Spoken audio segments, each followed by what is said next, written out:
ठीक है बेटा, तो एक बार फिर से सुनते हैं।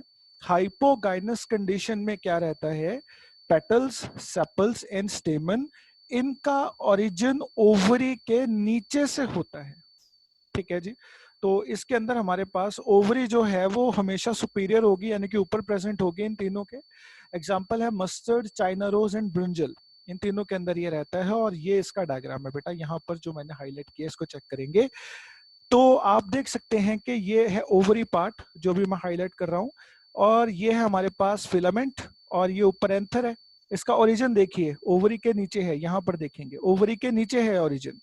ठीक है, ये सबसे नीचे वाली जो लेयर है ये सेपल की है, ये वाली जो है ये सेपल है, ये भी ओवरी के नीचे है, और ये वाला जो है ये पेटल है, ये भी ओवरी के नीचे है। आप कर्सर देखेंगे ध्यान से, तो बेटा ये ओवरी है हमारे पास। ठीक है, ओवरी के नीचे से यहीं से फिलामेंट ओरिजिनेट हो रहा है, यहीं से पेटल ओरिजिनेट हो रहे हैं, और यहीं से सेपल ओरिजिनेट हो रहे हैं। ओवरी सुपीरियर है, ओवरी सुपीरियर है। तो हाइपोगाइनस, अच्छा एक वर्ड और आप अपने दिमाग में रखना बेटा हमेशा, जहां पर वर्ड पढ़ो गाइनो या गाइने या गाइनस, ऑलवेज रिमेंबर के यहाँ पर फीमेल रिप्रोडक्टिव सिस्टम की बात हो रही है। ठीक है ना, तो जैसे ह्यूमंस के अंदर भी जो डॉक्टर्स होते हैं जो डिलीवरी वगैरह से डील करते हैं, या जो फीमेल रिप्रोडक्टिव ऑर्गन्स के डॉक्टर होते हैं स्पेशली, तो उनको हम गायनेकोलॉजिस्ट बोलते हैं, गायनेकोलॉजिस्ट बोलते हैं, है ना। अगर कोई आंखों का डॉक्टर है तो ऑप्टिशियन है। ठीक है जी, तो gynaecologist is something which has something to deal with female reproductive parts. Okay, तो हाइपो का मतलब हो गया ऊपर, गाइनस का मतलब हो गया ओवरी। तो ओवरी ऊपर है, ओवरी सुपीरियर है, इस तरह से याद रख लेना इसको। ठीक है ना। अच्छा, अब नेक्स्ट चीज आ गई है बेटा पेरीगाइनस, पेरीगाइनस कंडीशन। अब जो ये पेरीगाइनस कंडीशन होती है इसके अंदर क्या है कि in it thalamus grow upwardly and form a cup shape structure. Thymus ने कप शेप स्ट्रक्चर बना दिया है। ठीक है जी, on the margin of thalamus, thalamus के मार्जिन से ही जो थैलेमस है उसने कप शेप स्ट्रक्चर बना दिया। और आप देख सकते हैं ये थैलेमस है बेटा नीचे, let me change the cursor, ये थैलेमस है। ठीक है जी, ये वाला पार्ट जो है this is the thalamus basically, और इस थैलेमस के ऊपर ये ओवरी प्रेजेंट है, यहाँ पर ओवरी प्रेजेंट है, नीचे थैलेमस है। ठीक है जी, ये थैलेमस ने कप शेप स्ट्रक्चर आप देख रहे हैं, सी शेप बनाई हुई है एक तरह की। ठीक है ना, उल्टा, नॉट सी, यू कह सकते हैं हम लोग, यू शेप बना रखी है। ठीक है, तो इसके जो बॉर्डर्स हैं वहां से क्या ओरिजिनेट हो रहा है, फिलामेंट, सेपल एंड पेटल। ठीक है ना, फिलामेंट, सेपल एंड पेटल, मैं मार्क करके समझा देता हूँ बेटा। यहाँ पर जस्ट गिव मी अ सेक। ओके, तो बेटा जो ये पार्ट है, दिस पार्ट इज थैलेमस, ये जो पार्ट है ये वाला पार्ट थैलेमस का है, जहां पे टिक किया मैंने ये थैलेमस है। ठीक है जी, और जो थैलेमस है हमारे पास, ये जो पार्ट मैं अब टिक कर रहा हूँ दिस इज सेपल, ये सेपल है। और जो ये अब टिक किया दिस इज द पेटल। ठीक है जी, और बेटा जो ये टिक कर रहा हूँ दिस इज द फिलामेंट, जो कि स्टेमन का एक पार्ट है। स्टेमन क्या होता है, मेल रिप्रोडक्टिव सिस्टम, उसके अंदर दो पार्ट हैं, फिलामेंट एंड एंथर। ठीक है, तो यहाँ पर आप क्या देख रहे हैं कि थैलेमस से सेपल, पेटल एंड जो स्टेमन है वो राइज हो रहे हैं, थैलेमस से राइज हो रहे हैं, ओवरी इसके नीचे से राइज नहीं हो रहे, थैलेमस से राइज हो रहे हैं। ठीक है ना, तो इस तरह का अरेंजमेंट जहां पर होगा वो पेरीगाइनस कंडीशन हो जाएगी, और इस तरह के फ्लावर को हम लोग पेरीगाइनस फ्लावर बोलेंगे। ठीक है जी, इस तरह के फ्लावर को पेरीगाइनस फ्लावर बोला जाएगा। तो यहाँ पर on the margin of thalamus floral parts are attached, जो फ्लोरल पार्ट्स हैं। अच्छा, जब कहीं वर्ड आप सुनो फ्लोरल पार्ट्स, फ्लोरल पार्ट्स से मतलब हमेशा समझना सेपल्स, पेटल्स, एंड्रोशियम, गाइनोशियम की बात होती है। ठीक है, ओके, तो फ्लोरल पार्ट्स अटैच्ड है एक्सेप्ट गाइनोशियम, गाइनोशियम को छोड़कर, which lie at the basal part. ठीक है ना, जो ये गाइनोशियम है, गाइनोशियम का मतलब क्या हो गया, stigma style ovary, basically ovary. जो ओवरी है वो थैलेमस के बेस के ऊपर प्रेजेंट है, ये थैलेमस का बेस है, this is the base of thalamus जो मैंने हाईलाइट किया अभी, this is the base of thalamus, ये थैलेमस का बेस है, इसके ऊपर ओवरी जो है वो प्रेजेंट है। ठीक है ना, और थैलेमस की जो बाउंड्रीज हैं वहां से अराइज हो रहे हैं सेपल्स, पेटल्स एंड स्टेमन। ठीक है जी, तो इस कंडीशन के अंदर ओवरी को पेरीगाइनस बोला जाता है, या सॉरी फ्लावर को पेरीगाइनस बोला जाएगा, जहां पर ओवरी थैलेमस के ऊपर हो, और थैलेमस के जो एंडिंग्स हैं वहां से क्या राइज हो रहे हैं, सेपल्स, पेटल्स एंड स्टेमन। तो ये अरेंजमेंट होता है बेटा रोज के अंदर, प्लम के अंदर एंड पीच के अंदर। हम सभी के घर के पास रोज है, ठीक है ना। अब रोज का जो फ्लावर है उसको प्रिक करके उसको ऑब्जर्व कर सकते हो अच्छे से कि उसके अंदर किस तरह का अरेंजमेंट है। आपको perigynous rose is a perigynous flower, ठीक है ना। तो ये जो क्वेश्चन है बेटा, अब आप इसको एज सच याद करना, ठीक है ना, या एज सच सब्जेक्टिव में नहीं पूछा जाता है ये आपसे, ठीक है ना। सब्जेक्टिव में वो कभी नहीं पूछेंगे कि एक्सप्लेन हाइपोगाइनस फ्लावर, नहीं, कभी नहीं पूछेंगे। ये आपको ऑब्जेक्टिव में पूछा जाएगा, ठीक है ना, कि from the below mentioned select one hypogynous flower. तो वहां पर आपको एग्जांपल दे देंगे rose, plum, peach and China rose. तब आपको याद होना चाहिए कि चाइना रोज एक हाइपोगाइनस फ्लावर है, ठीक है ना। तब आप उस ऑप्शन को टिक करोगे। तो ये ऑब्जेक्टिव पॉइंट ऑफ व्यू से इंपॉर्टेंट है, but subjective point of view से आपको रट्टा मारने की जरूरत नहीं है इसको, सिर्फ इसका डायग्राम देखिए अच्छे से, वो ध्यान में रखिए, एग्जांपल्स देखिए, ठीक है जी। तो अब नेक्स्ट चीज आती है हमारे पास बेटा, पेरिगाइनस कंडीशन हमने कर ली। अब जो ये कंडीशन है ये एपिगाइनस कंडीशन है, ठीक है ना। एपिगाइनस कंडीशन, यहाँ पर स्पेलिंग जो है गलत लिखे हुए हैं, just let me correct it first. Epigynous condition है, ओके। सो एपिगाइनस कंडीशन क्या होती है? एपिगाइनस कंडीशन, एपिगाइनस कंडीशन के अंदर हम लोग देखते हैं, यहाँ पहले आप डायग्राम देख लीजिए बेटा, इसका डायग्राम देख लिया आपने, ठीक है। सबसे डिफरेंट है, क्यों? क्योंकि यहाँ पर जो ये यू शेप बनी हुई थी, जो ये यू शेप बनी हुई थी इस डायग्राम के अंदर, ठीक है ना, ये साइड्स में थी। अब यहाँ पर जो ये हमारे थैलेमस के एंड्स थे, ठीक है ना, ये बिल्कुल इन्होंने ओवरी को क्या कर लिया है, कवर कर लिया है। इस डायग्राम के अंदर आप देखेंगे एपिगाइनस के अंदर जो ओवरी है उसको कवर कर लिया है बिल्कुल थैलेमस ने, ठीक है ना। नीचे से बिल्कुल ऊपर बेसिकली जो हमारे पास ये पार्ट था पेरिगाइनस में, देखेंगे बेटा पेरिगाइनस में जो ये जो यू बना हुआ था, बेसिकली अब ये जो यू है ये चिपक गया ओवरी के साथ, और कुछ नहीं हुआ है बस, बाकी सारा सेम ही है, ठीक है। चलिए तो अब इस कंडीशन के अंदर समझते हैं क्या होगा। When petal, sepal and stamen are situated above the ovary. अब यहाँ पर ओवरी नीचे रह जाएगी, ओवरी नीचे रह जाएगी, और ये जो थैलेमस के साथ अटैच थे सेपल, पेटल एंड स्टेमन, ये ऊपर चले जाएंगे क्योंकि ऊपर जाकर लग गए, ठीक है जी। तो ये कंडीशन कौन सी हो जाएगी? एपिगाइनस। यहाँ पर ovary set to be inferior, ovary को इंफीरियर बोला जाता है। इंफीरियर का मतलब होता है जो पीछे प्रेजेंट है, नीचे प्रेजेंट है, ठीक है ना। इंफीरियर है ओवरी इस केस के अंदर, और जो रेस्ट फ्लोरल पार्ट्स है वो सुपीरियर है, ठीक है। तो हाइपोगाइनस एंड एपिगाइनस ये एक दूसरे के बिल्कुल ऑपोजिट है। हाइपोगाइनस में ओवरी सुपीरियर है और बाकी फ्लोरल पार्ट्स जो हैं वो इंफीरियर हैं हाइपोगाइनस के अंदर। लेकिन एपिगाइनस के अंदर बेटा ओवरी जो है वो इंफीरियर हो जाएगी और बाकी फ्लोरल पार्ट्स सुपीरियर हो जाएंगे, ठीक है। Hypogynous and epigynous are exactly opposite to each other. Now if we talk about perigynous, तो यहाँ पर जो फ्लोरल पार्ट्स हैं एंड ओवरी है वो एक दूसरे के पैरेलल होते हैं, ठीक है ना। पेरिगाइनस के अंदर जो ये सेंटर वाला हमने देखा था, यहाँ पर ओवरी और floral parts are parallel to each other, यहाँ पर पैरेलल है। हाइपोगाइनस में ओवरी ऊपर है, एपिगाइनस में ओवरी इंफीरियर है, नीचे है। तो बस इतनी सी बात थी, ठीक है ना। तो आपने देखा कि अगर आपको डायग्राम आप कंपेयर करके सीख सकते हो इस चीज को, तो वो बेस्ट वे है सीखने का, ठीक है ना। और ऑलवेज कंपेयर हाइपोगाइनस और epigynous are opposite to each other, ये माइंड में बिठा लो आप, ठीक है ना। Hypogynous and perigynous are opposite to each other, hypogynous and epigynous are opposite to each other, and perigynous are intermediate between hypogynous and epigynous, ठीक है ना। पेरिगाइनस जो है वो हाइपोगाइनस और एपिगाइनस का इंटरमीडिएट है, ये भी माइंड में रखना आपने, तो आपको रट्टा मारने की जरूरत नहीं बचेगी। हाइपो का मतलब मैंने आपको बताया था ऊपर, गाइनस का मतलब ओवरी, यानी कि ओवरी सुपीरियर होगी, फ्लोरल पार्ट्स इंफीरियर हो जाएंगे, हाइपोगाइनस याद हो गया, ठीक है। एपिगाइनस के अंदर एपी का यहाँ का, एपी का मतलब यहाँ पर हम एपिगाइनस के अंदर हमको पता है कि ओवरी इंफीरियर होती है और फ्लोरल पार्ट्स सुपीरियर होते हैं, ठीक है ना। और पेरिगाइनस में पैरेलल अरेंजमेंट बताना, बस दैट्स इट, इतना था, ठीक है ना। अगर आप इसको समझ जाते हो तो, अगर रट्टा मारना है बेटा फिर वो आपके ऊपर है, अगर वैसे याद करना है समझ के करोगे तो बहुत इजी है ये। चलिए अब नेक्स्ट चीज जो है उसको स्टडी करते हैं हम लोग, कैलिक्स, ठीक है ना। कैलिक्स की हम बात करते हैं। सबसे पहले हमने ओवरी का और फ्लोरल पार्ट्स का अरेंजमेंट देख लिया। ओवरी का और फ्लोरल पार्ट्स का अरेंजमेंट तीन तरीके से हो सकता है, हाइपोगाइनस, पेरिगाइनस एंड एपिगाइनस, वो हमें पता लग गया। अब हम कैलिक्स का देख लेते हैं। कि कैलिक्स जो है वो क्या चीज होती है, ठीक है ना। कैलिक्स सबसे बाहर वाली वर्ल है, सबसे आउटर मोस्ट वर्ल है, ठीक है ना। यानी कि सेपल्स के ग्रुप को कैलिक्स बोलते हैं हम लोग, ये चीज हमने सीखी थी प्रीवियस लेक्चर के अंदर, ठीक है ना। सो आउटर मोस्ट वर्ल किसी फ्लावर की कौन सी होती है, कैलिक्स, ठीक है जी।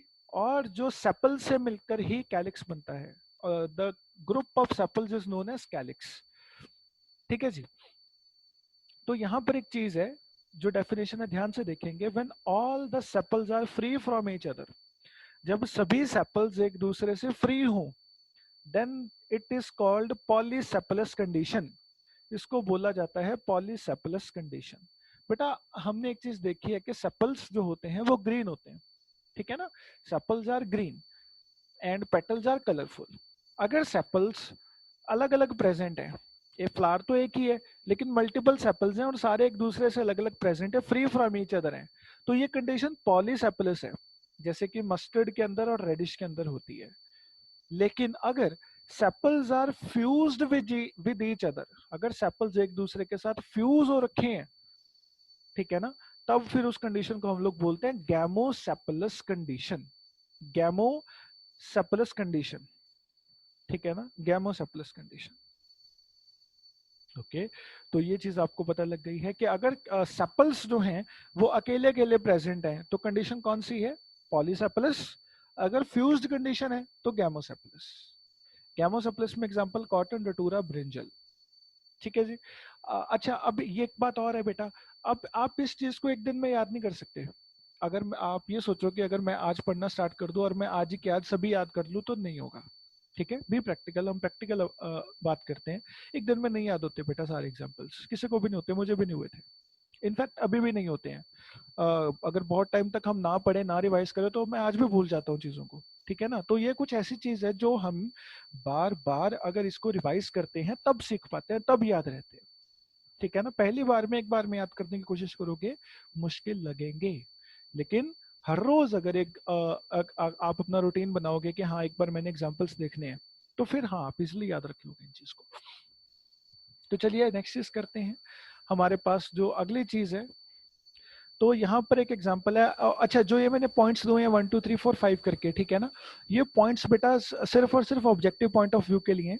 ये सभी पॉइंट्स में से कोई ना कोई ऑब्जेक्टिव क्वेश्चन बना हुआ है, ठीक है ना, जो मैं आपको असाइनमेंट में दूंगा भी, तो वो इससे सॉल्व हो जाएगा। तो जैसे कि यहाँ पर एक बात करते हैं हम लोग, ट्रेपा। अभी एक प्लांट है, इसका जो कैलिक्स होता है, the calyx is modified into spines and helps in protection of fruit, ठीक है ना। अब ये स्पेशल चीज है, ट्रेपा प्लांट जो होता है उसका जो कैलिक्स है यानी कि जो सेपल्स हैं सारे, वो स्पाइन्स के अंदर मॉडिफाई हो रखे हैं। अब आपको सीधा क्वेश्चन पूछेगा कोई ऑब्जेक्टिव में कि name a plant whose calyx is modified into spines, ठीक है ना, तब आपको यहाँ से सीधा ट्रेपा आंसर आएगा कि हाँ जी ट्रेपा प्लांट के अंदर ये चीज होती है, ठीक है जी।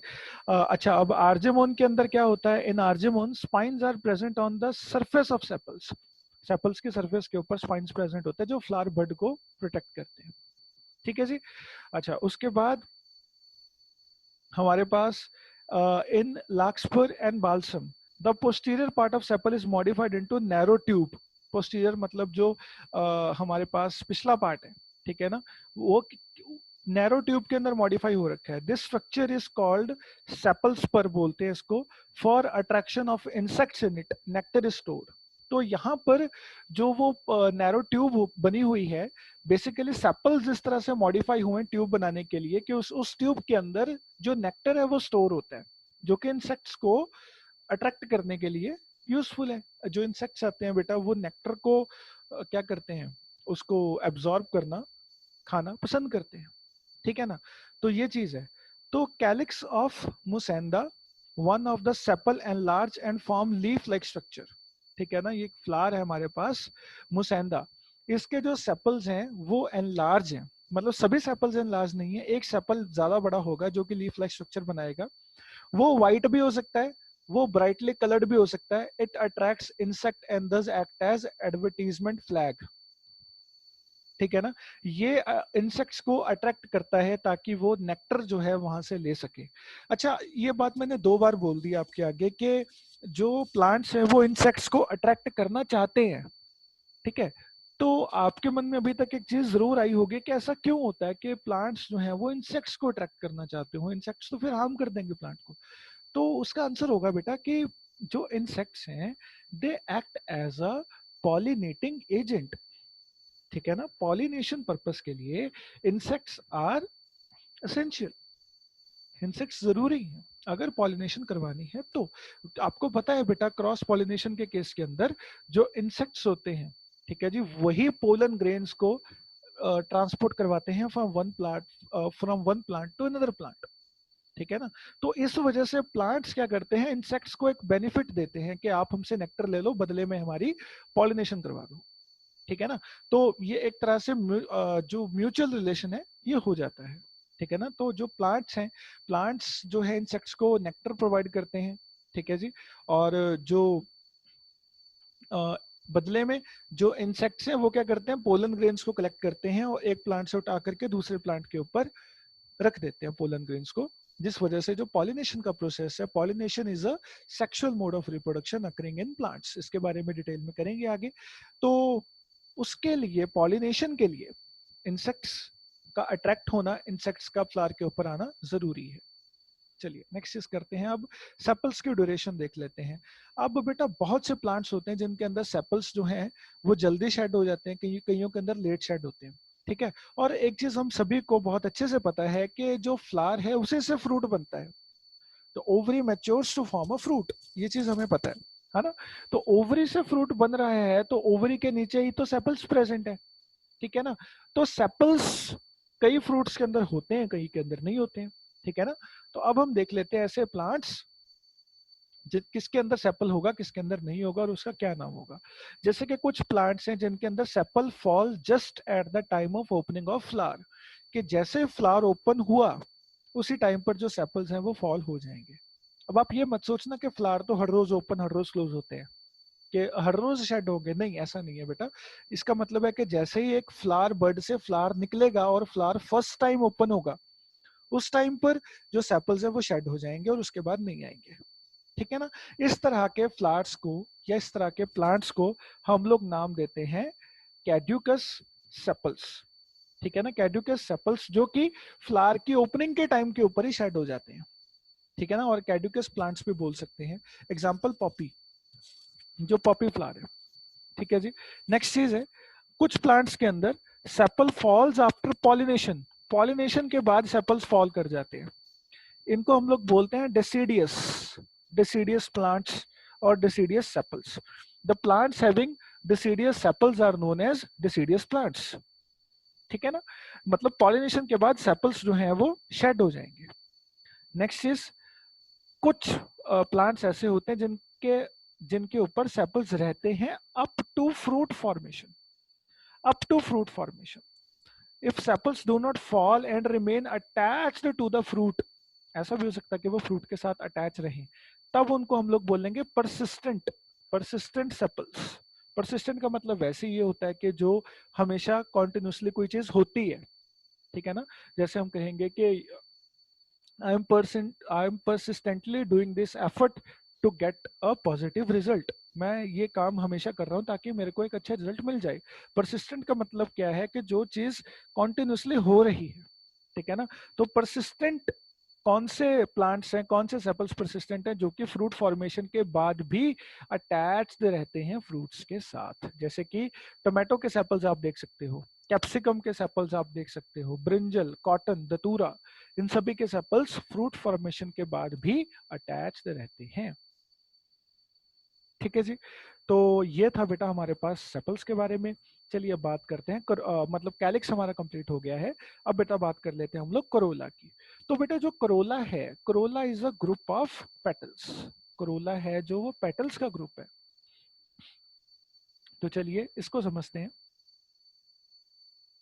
ओके, तो करोला लाई अबव कैलिक्स, कैलिक्स के ऊपर करोला होता है, ठीक है ना। वैसे तो आउटर मोस्ट लेयर कौन सी है, कैलिक्स, है ना, सबसे बाहर कैलिक्स ही है। लेकिन कैलिक्स का रेंज कहाँ तक है, वो फ्लावर के बेस तक होता है, ठीक है ना। जब फ्लावर ओपन अप होता है तो सबसे ऊपर जो चीज हमें दिखती है, जो कलरफुल पेटल्स दिखते हैं, दैट इज करोला, ठीक है ना। तो पोजीशन में अगर हम देखें तो ऊपर वाली पोजीशन के ऊपर करोला होता है, लेकिन अगर हम वैसे कंसीडर करें वर्ल के अकॉर्डिंग कि सबसे आउटर मोस्ट वर्ल कौन सी है, ठीक है ना, नीचे से कंसीडर करते हैं अगर हम उस चीज को, तो सेपल्स सबसे बाहर आते हैं। सेपल्स साइज में छोटे होते हैं, इसीलिए पेटल्स उनको ऊपर से कवर कर लेते हैं और हमें लगता है कि जो पेटल्स हैं वो आउटर मोस्ट हैं। एक्चुअल में कैलिक्स जो है वो आउटर मोस्ट है, corolla is the second number, ठीक है ना, corolla is on second number. Okay, तो when shape and size of petals are similar, अच्छा अब यहाँ पर सिमेट्री की बात कर रहे हैं हम लोग, जब शेप एंड साइज पेटल्स के सिमिलर हो then it is called symmetrical, फिर उसको सिमेट्रिकल बोलेंगे। ऑफ कोर्स जब शेप एंड साइज सेम है, ठीक है ना, तो जो सिमेट्री है वो तो ऑफ कोर्स सेम ही होगी, तो सिमेट्रिकल हो जाएंगे। When they are not similar, अगर सेम नहीं हो तो फिर वो एसिमेट्रिकल होते हैं। अब इसमें कुछ रट्टा मारने वाली बात नहीं है, ये बात समझने वाली है जो अब कर रहे हैं हम। When all the petals are free, जैसे कि अगर हमने सेपल्स में बात की थी, अगर all the sepals are free तो क्या थे, पॉलीसेपलस। अब यहां पर अगर all the petals are free तो क्या होंगे, पॉलीपेटलस, सेम वर्ड है, ठीक है ना। अगर सेपल्स फ्री हैं तो पॉलीसेपलस, अगर पेटल्स फ्री हैं तो पॉलीपेटलस, सेम चीज है, ठीक है ना। और अगर सभी सेपल्स एक दूसरे के साथ फ्यूज्ड हो तो गैमोसेपलस, और अगर सभी पेटल्स एक दूसरे के साथ फ्यूज्ड हो तो फिर गैमोपेटलस, फिर गैमोपेटलस, ठीक है ना। तो अभी क्रोला के जो डिफरेंट फॉर्म्स हैं वो देख लेते हैं बेटा हम। तो इसकी तीन मेन फॉर्म्स हैं। सबसे पहले तो हम पॉलीपेटलस की देखेंगे, फिर गैमोपेटलस की देखेंगे। पॉलीपेटलस का आपको पता है कि सभी पेटल्स फ्री हैं, ठीक है ना, तो ये आपको देखने में भी अच्छी लगेगी। तो आप लोग यहाँ पर देख सकते हैं बेटा, ये तीन फॉर्म्स हैं, इनके डायग्राम के अकॉर्डिंग हम सभी करते हैं। तो क्रूसिफॉर्म के अंदर देखते हैं, सबसे पहले आप डायग्राम देख सकते हैं। क्रूसिफॉर्म के अंदर क्या होंगे, चार पेटल्स होंगे बस, सिर्फ चार। in it four petals are found, the lower part of the petal which is narrow, lower part होगा जो petal का वो narrow होगा, उसको claw बोलेंगे।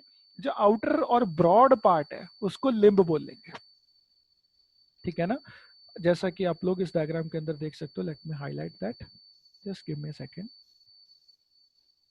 ओके, तो बेटा यहाँ पर आप लोग देखेंगे कि जो ये पेटल है हमारे पास, ये पेटल का बाहर वाला रीजन है जो कि काफी ब्रॉड है, ठीक है ना, जैसे आप यहाँ पर भी देख सकते हो ये ब्रॉड रीजन है पेटल का, ठीक है। लेकिन जो ये पार्ट है बेटा, ये वाला, ठीक है ना, ये आप देख रहे हो नैरो है, ये इनर पार्ट है, ठीक है। यही बात यहाँ पर की हुई है, जो इनर पार्ट है जो कि नैरो है इसको बोला जाता है क्लॉ, ठीक है जी। जो ब्रॉडर पार्ट है बाहर वाला इसको बोला जाता है लिम्ब, ठीक है जी। तो जो ये पेटल्स हैं ये क्रॉस वाइज अरेंज होते हैं, जैसे कि ये एक पेटल यहाँ पर है, दूसरा फिर जैसे कि ये एक क्रॉस बन रहा है, लेट मी, ओके, जैसे कि बेटा यहाँ पर ये एक क्रॉस बन रहा है इस तरह से, और ये दूसरे पेटल से, तो ये क्रॉस वाइज अरेंजमेंट होगा, बन गया क्रॉस पूरा कंप्लीट। तो ये क्रॉस वाइज अरेंजमेंट होता है इनके पास। चलिए अब नेक्स्ट चीज करते हैं, और ये एक चीज के अंदर होता है, ये रेडिशन मस्टर्ड के अंदर होता है अरेंजमेंट, ठीक है। नेक्स्ट चीज के ऊपर फोकस है कैरियोफिलेशियस, कैरियोफाइलेशियस। अब कैरियोफाइलेशियस ये क्या चीज है, इसके अंदर 5 पेटल्स होंगे। जो क्लॉ है, अब क्लॉ आपको पता है इनर इनर पेटल, ठीक है। Claw of the petals are short and the limb of the petal form right angle to the claw. जो लिम्ब है वो क्लॉ के राइट एंगल बनाएगा, ठीक है ना। अब आप समझ सकते हो कि जो पेटल की शेप है वो किस तरह से होगी, वो एल शेप में होगा, ठीक है ना, एल शेप में होगा। बेसिकली ये शेप रहेगी, जैसे मैं ड्रॉ करके दिखा देता हूँ आपको। तो बेटा ये है हमारे पास, जो मैं अभी ड्रॉ कर रहा हूँ, ये है क्लॉ, ठीक है ना, ये क्लॉ है। और क्लॉ के बाद जो लिम्ब है उस उन दोनों के बीच में जो एंगल है वो 90 डिग्री का रहेगा। तो ये जो पेटल है ये कुछ इस तरह से दिखेगा आपको, ठीक है ना। ये जो हॉरिजॉन्टल लाइन है this is the claw, and जो वर्टिकल लाइन है ये लिम्ब है। तो इस प्लांट के अंदर ये पैटर्न देखने को मिल रहा है हमको। तो ये जो ये बाहर वाला पार्ट है, जो लिम्ब पार्ट है ये बाहर वाला, ये उस तरह से अटैच्ड है वर्टिकली, और जो ये इनर पार्ट है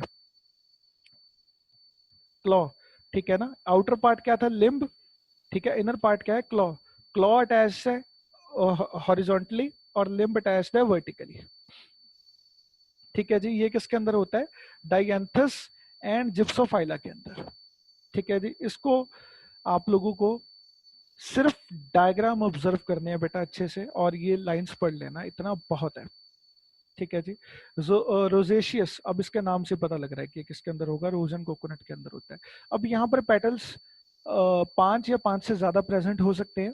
जो क्लॉज हैं, claws are absent, claws absent होते हैं, सिर्फ लिम्स प्रेजेंट होते हैं, यानी कि ब्रॉड पेटल्स होंगे इसके। Limbs are spread regularly outwards, जो लिम्स हैं वो बाहर वाली डायरेक्शन की तरफ प्रेजेंट होते हैं, मतलब कि ऐसे प्रेजेंट होते हैं कि वो दिखते हैं कि जैसे बाहर निकल रहे हों, ठीक है ना। Spread regularly outwards. तो एग्जांपल रोज एंड कोकोनट, जो यहाँ इस डायग्राम के अंदर आप देख सकते हो, रोजेशियस के अंदर। तो इतना था बेटा हमारे पास कोरोला के अंदर। अच्छा, गैमोपेटलस अरेंजमेंट रह गया, ठीक है ना। तो ये अरेंजमेंट भी आपको सिर्फ नाम से याद रख लेंगे। गैमोपेटलस के अंदर आपको पता है कि पेटल्स फ्यूज है, पेटल्स फ्यूज्ड है एक दूसरे के साथ, ठीक है। तो इसको समझते हैं कैसे होगा। तो पहला अरेंजमेंट है हमारे पास कैम्पेन्युलेट, ठीक है ना। इसका डायग्राम देखो आप, कैम्पेन्युलेट। दूसरा है ट्यूबुलर, ठीक है। फिर है हमारे पास इनफंडिब्यूलिफॉर्म, ठीक है जी। उसके बाद है रोटेट। तो ये है हमारे पास गैमोपेटलस कंडीशन, जिनके अंदर जो पेटल्स हैं वो फ्यूज्ड है एक दूसरे के साथ। तो कैम्पेन्युलेट के अंदर क्या रहेगा, यहाँ पर जो शेप है it is similar to a bell, bell like shape होगी। एग्जाम्पल टोबैको, रास्पबेरी, ठीक है जी। उसके बाद फनल शेप किसकी होती है, इनफंडिबुलम की, जो ये शेप है हमारे पास। हमारे लेबोरेटरी में जो फनल प्रेजेंट होता है उसके जैसा है ये, जो ऊपर से जिसका मुंह टाइट होता है और जो जैसे जैसे नीचे जाते रहते हैं वो ब्रॉड होता जाता है। तो वही सेम चीज है इनफंडिबुलम के अंदर भी। तो यहाँ पर 5 पेटल्स होते हैं जो फ्यूज्ड होते हैं एक दूसरे के साथ, ठीक है, जिसकी शेप फनल जैसी होती है। एग्जाम्पल दतूरा, एक एक एग्जाम्पल याद रख लेना। उसके बाद ट्यूबुलर पे आते हैं, यहाँ पर भी 5 गैमो पेटल्स है, 5 पेटल्स एक दूसरे के साथ फ्यूज्ड हैं और फॉर्म कैसे, सिलेंड्रिकल, ठीक है ना। तो ये सिलेंड्रिकल फॉर्म है यहाँ पर हमारे पास। उसके बाद है बेटा रोटेट। तो 5 गैमो पेटल्स ट्यूबुलर फॉर्म सनफ्लावर के अंदर होती है, ठीक है। ओके, तो अब नेक्स्ट चीज है हमारे पास रोटेट। इसके अंदर भी 5 पेटल्स फ्यूज्ड हैं एक दूसरे के साथ, और ये क्या कर रहे हैं, and the fused part form above small tube and the petals are arranged in whorl above tube, ठीक है ना। तो बेटा यहाँ पर आप जैसे ये चीज है बेसिकली, ये ट्यूब्स हैं इनकी, और आप देख सकते हैं कि ये जो पेटल्स है ये सारे एक दूसरे के साथ क्या हो रखे हैं, फ्यूज्ड हो रखे हैं, और ये डिस्क शेप बना रहे हैं बेसिकली एक, ये सारे एक ही प्लेट के ऊपर अरेंज्ड हैं, ठीक है जी। तो ये था गैमोपेटलस। अब हमारी अगली चीज है और मोस्ट इंपॉर्टेंट, जिसके ऊपर सब्जेक्टिव क्वेश्चन पूछा जाता है, दैट इज एस्टिवेशन। पहले बता देता हूं बेटा, एस्टिवेशन, इनफ्लोरेसेंस, दोनों के ऊपर 5-5 नंबर का क्वेश्चन लिख कर रख लो, आना ही आना है, ठीक है। एस्टिवेशन, इनफ्लोरेसेंस, इनफ्लोरेसेंस के टाइप्स किए थे हमने, ठीक है। और ये एस्टिवेशन जो भी करने लगे हैं हम, ठीक है। ये दोनों तो फ्लावर के अंदर पूछे जाते ही जाती हैं, या एस्टिवेशन पूछ लेगा बंदा, या वो इनफ्लोरेसेंस पूछ लेगा, सब्जेक्टिव पॉइंट ऑफ व्यू के लिए ये बहुत जरूरी है, ठीक है जी। चलिए अब नेक्स्ट चीज करते हैं, एस्टिवेशन। अब एस्टिवेशन के अंदर ना बेटा जो चीज है, हालांकि हमारे पास टाइम थोड़ा कम रह गया है, वी ओनली हैव 7 मिनट्स, चलिए जितना पॉसिबल हो सकता है उतना करते हैं। अच्छा, अब एस्टिवेशन है क्या, पहले तो ये देखते हैं। एस्टिवेशन है अरेंजमेंट ऑफ सेपल्स और पेटल्स इन फ्लोरल बड। सेपल्स का या पेटल्स का अरेंजमेंट किस तरह का है फ्लोरल बड के अंदर, उस बेसिस के ऊपर हम लिखेंगे कि हमने प्लांट्स को अलग अलग नाम दिए, ठीक है, पेटल्स और सेपल्स के अरेंजमेंट के बेसिस के ऊपर। आपको मैं एक सेंट्रल आइडिया दे देता हूं कि क्या किस बेसिस के ऊपर हम बात करेंगे, जैसे कि यहाँ पर है, ओके। तो ये जो फर्स्ट डायग्राम है यहाँ पर देखेंगे आप।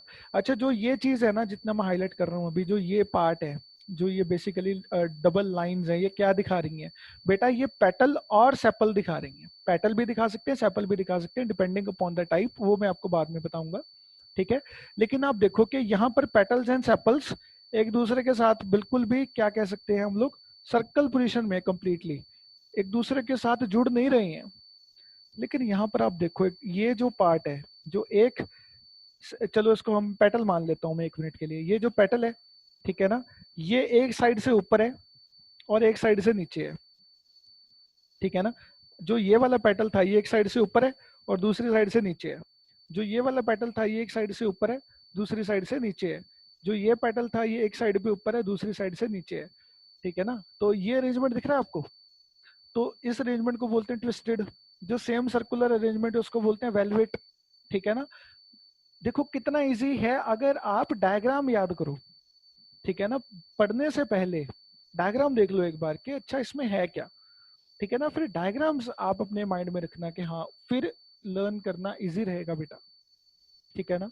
तो वेलवेट और ट्विस्टेड तो अब आपको बिल्कुल अच्छे से समझ में आ गए हैं कि सिर्फ डायग्राम देखकर कि अच्छा ठीक है इसमें ये चीज है, ठीक है ना। लिखना क्या है वो हम आपके पास नोट से आपको मिल जाएगा, मैं समझा देता हूँ अभी। तो वेलवेट एंड ट्विस्टेड करते हैं आज फटाफट से। ओके, तो वेलवेट के अंदर क्या होता है, when petal of a whorl, petal यानी कि किसकी बात कर रहा हूं मैं, करोला की बात कर रहा हूं।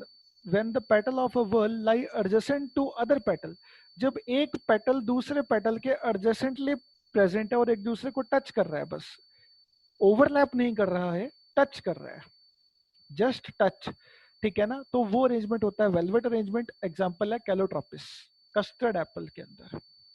ट्विस्टेड अरेंजमेंट जो है उसके अंदर क्या है, one part of the petal covers the other part, one part of the petal covers adjacent petal, adjacent petal को कवर करेगा, and the other part is covered automatically by the posterior petal, जो पिछला है वो उसका एक part cover करेगा, जो जैसे कि हमने यहाँ पर देखा था ट्विस्टेड के अंदर। फिर से देख लेते हैं, चलिए मैं यहाँ पर आपको नंबरिंग करके समझाता हूँ ये चीज। ओके, तो बेटा लेट्स सपोज के ये यहाँ पर है, ये वाला हमारे पास नंबर 1, ठीक है। अब जो ये नंबर 1 वाला पेटल है, ठीक है, और ये है बेटा मेरे पास नंबर 2 और ये है मेरे पास नंबर 3। ओके, तो नंबर 1 वाला जो पेटल आप क्या देख रहे हैं उसमें, चलिए सभी को कर लेता हूँ एक बार, 1 मिनट लगे। ओके, अब अच्छे से समझ में आ जाएगा। देखो जो नंबर 1 वाला पेटल है, जो नंबर 1 वाला पेटल है बेटा, उसका एक पार्ट जो उसके लेफ्ट साइड है, उसको नंबर 5 वाले पेटल ने ओवरलैप कर किया हुआ है। नंबर 5 वाला पेटल उसके ऊपर प्रेजेंट है, लेकिन जो नंबर 1 वाला पेटल है उसने 2 को ओवरलैप किया हुआ है, ठीक है। जो नंबर 2 वाला पेटल है वो 1 के नीचे है, 1 उसको ओवरलैप कर रहा है, लेकिन जो 2 है वो खुद 3 को ओवरलैप करेगा, 3 4 को ओवरलैप करेगा, 4 5 को ओवरलैप करेगा, 5 1 को ओवरलैप करेगा, 1 2 को ओवरलैप करेगा, ठीक है ना। लेकिन 1 2 को जरूर ओवरलैप कर रहा है, लेकिन जो उसका पिछले वाला है यानी कि 5 है, 5 उसको ओवरलैप करेगा 1 को। 2 3 को जरूर ओवरलैप करेगा, जैसे यहाँ पर आप देख सकते हैं कि जो टू है वो 3 को ओवरलैप कर रहा है इस पोजीशन के ऊपर, ठीक है। लेकिन 2 खुद ओवरलैप हो रहा होगा बाय 1, बाय 1, ठीक है ना। ये अरेंजमेंट होता है बेटा ट्विस्टेड अरेंजमेंट, ट्विस्टेड अरेंजमेंट बोलते हैं इसको, ठीक है। तो आज के लेक्चर में बेटा इतना था, आपके जो भी डाउट्स हैं आप प्लीज मुझसे पूछ सकते हैं।